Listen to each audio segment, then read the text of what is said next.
students, today we're going to learn about sigma notation and how to solve it. I am your instructor, Shalini Helene Andalas from Teodoro M. Watson College of Rosario, STEM 11, Group 3. Good day everyone, I am one of your instructor, Mark Antonio Villa from STEM 11 Diamond. Good day everyone, I am one of your instructor, Jacqueline Clara. Good day everyone, I am the one instructor, Miko Mindanao. Good day everyone, I am one of your instructor, Richard Asa. Before we begin our solving, let us first define the definition of sigma notation and its different parts. Sigma notation is the 18th uppercase letter of the ancient Greek alphabet. It is represented as, also known as sigma notation. As a Greek uppercase, sigma notation is used to represent the sum of an infinite number of terms. Now, let us know the different parts of sigma notation. So this is the sigma symbol, the index, and this is the first value of index, where we begin the sequence in a very concise manner. This is the last value of index, and this is the turn of sequence. And for addition, sigma notation is also known as summation and notation. Now let's begin the solving process. Now this is the first number of index, and this is the third sequence, and this is the last number of index. Now since this is the third sequence is k times 1, now ito ilalagay natin sa third sequence na k times 1, then we will proceed to solving. Now this is the procedure of solving. 17 times 1 plus 18 times 1 plus 19 times 1 plus 20 times 1. And the solving, ang pag-solve nito ay 17 times 1 is 17 plus 18 times 1 equals 18 and 19 times 1 is 19 and 20 times 1 is 20. Now, pagpa-plus-plusin natin si 17, 18, 19, 20. Now, ganito mangyayari. 17 plus 18 plus 19 and plus 20. So, maging final answer natin dyan ay 74. This is the final answer. Example number 2. Now, this is the first number of index, the third sequence, and the last number of index. Now, papalitan natin sa n ng value ni index. Now, magiging 3. Hanggang makaabot tayo ng 9. Now, let's go. 2 times 3 plus 2 times 4 2 times 5 plus 6 plus 7 plus 2 times 8 and the last 9. Now 2 times 3 is equal 6 plus 8. 2 times 5 is equals 10 plus 2 times 6 is equal 12. 2 times 7 is equals to 14. 2 times 8 is equal 16. 2 times 9 is equals 18. Now, kapag-plus-plusin natin siya, 6, 8, 10, 12, 14, 16, 18. The final answer is 84.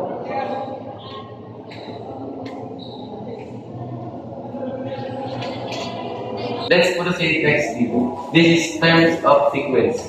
First value and last value.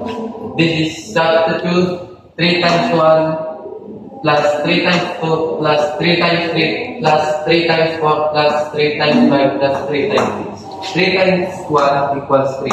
3 times 2 equals 6. 3 times 3 equals 9. 3 times 4 equals 12. 3 times 5 equals 15. 3 times 6 equals 80. Pag-add natin itong this number. 3 plus 6 plus 9 plus 12 plus 15 plus 18 equals 63. Let's proceed next even. Terms of sequence. First value of 1. Last value is 4. 1 raised to the 4th power plus 2 raised to the 4th power plus 3 raised to the 4th power plus 4 raised to the 4th power. 1 raised to the 4th power is 1 plus 2 raised to the 4th power is 16 plus 3 raised to the 4th power is 81 plus 4 raised to the 4th power is 286. And pag-add ito, 1 plus 16 plus 81 plus 256 is the final answer. Now, let us proceed to the next even.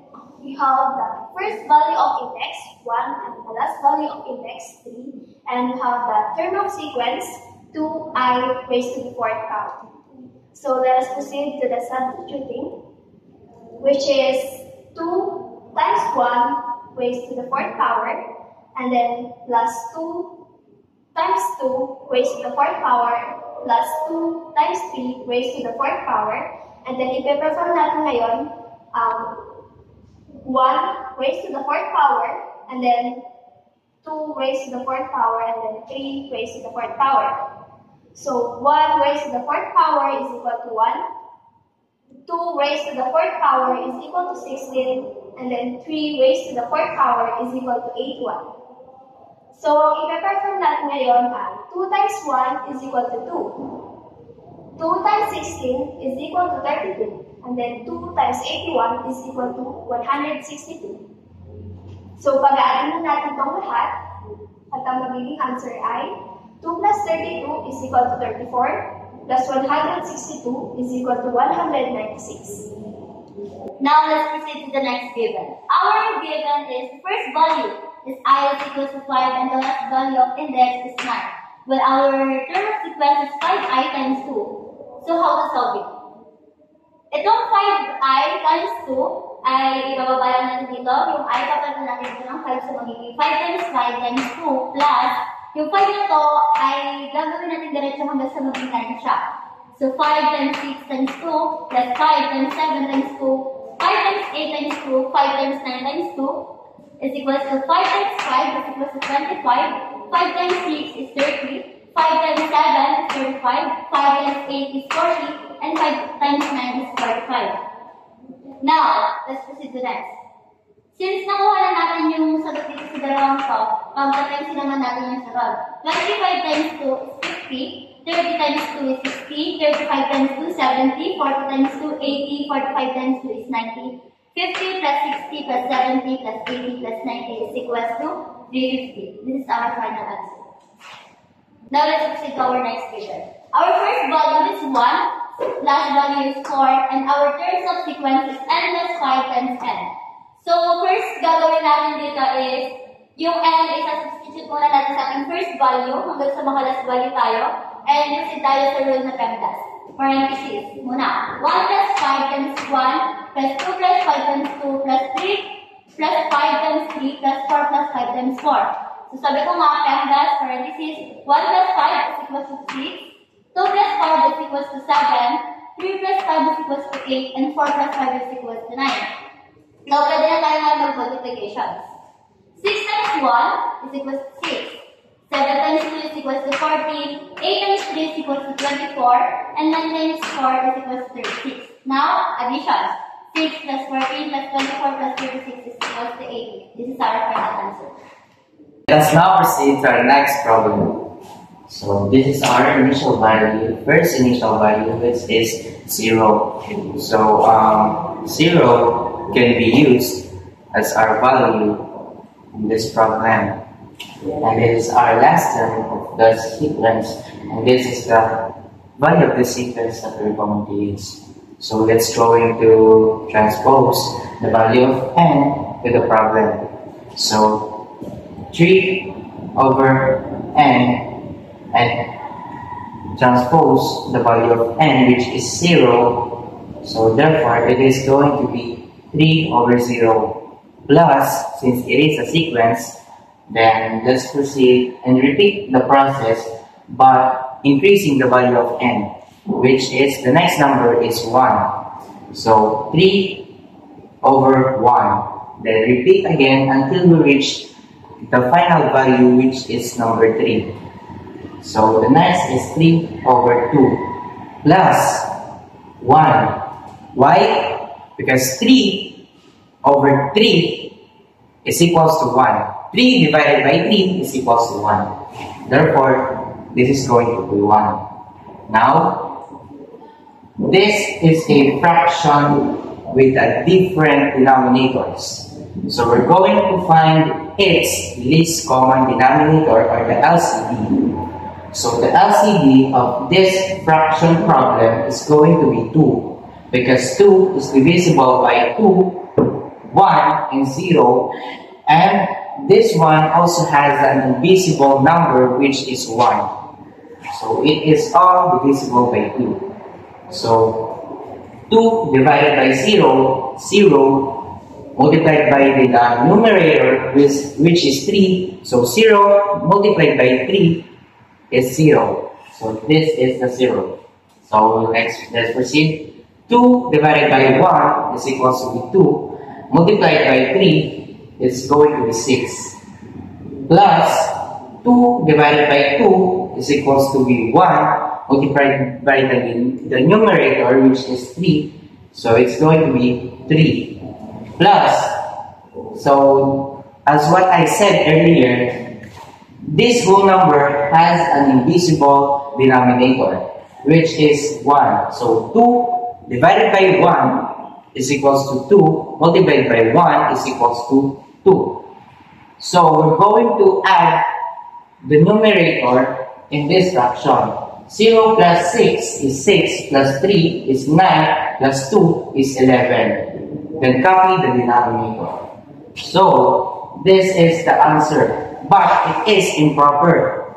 So how do we find and make it a proper fraction? So how do we find the proper fraction of the improper fraction that we have? So, ang gagawin natin dyan ay ililipat natin itong numerator as a dividend and the denominator as a divisor.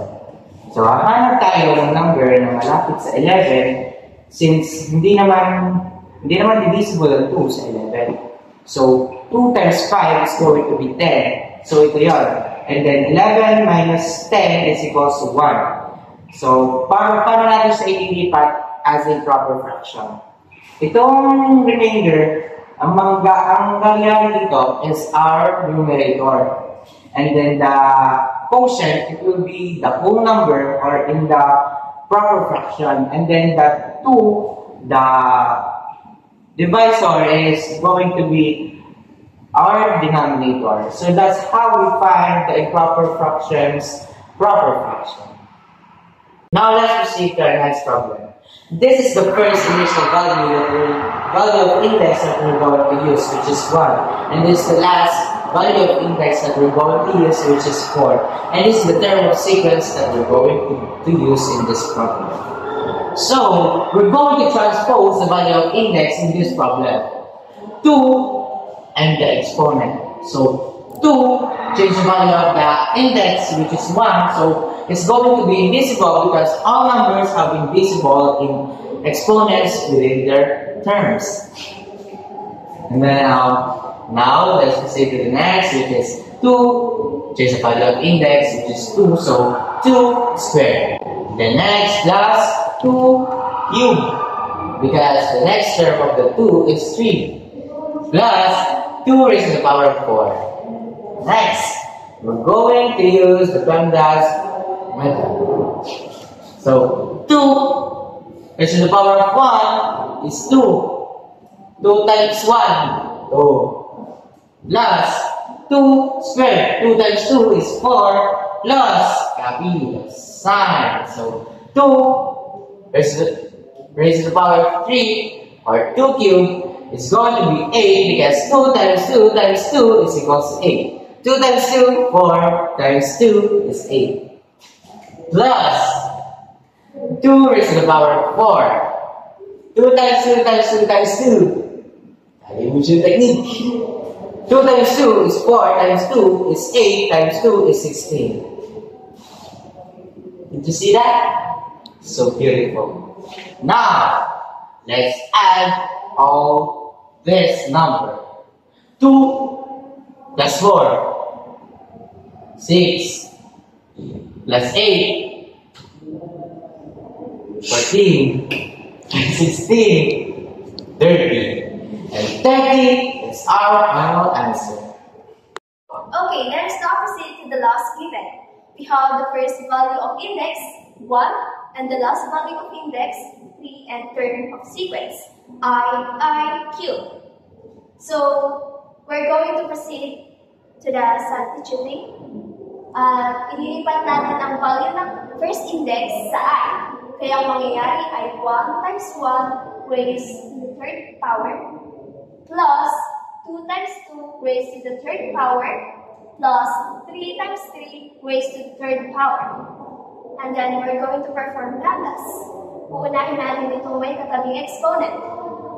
1 raised to the third power is equal to 1. And then 2 raised to the third power is equal to 8.